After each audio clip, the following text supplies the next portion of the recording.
He had to learn to walk again, and here he is walking into the glory ring. Fighting out of Denmark, Nicholas the Destroyer Larson. Just getting back to this moment took so much energy.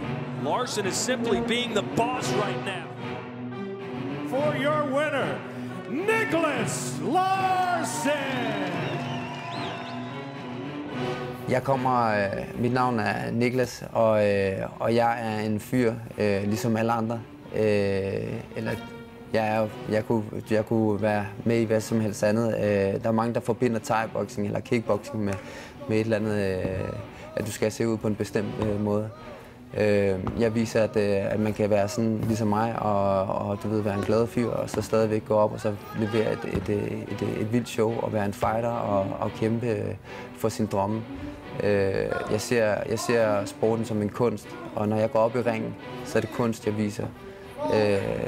Jeg går ikke op med hovedet under armen. Jeg har min intelligens med mig.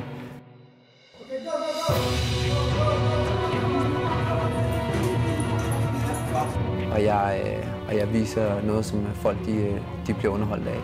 Så hvis I skal se noget kickboxing, så kom ind og se mig, fordi at jeg har noget unikt, som jeg gerne vil dele med alle jer danske fans.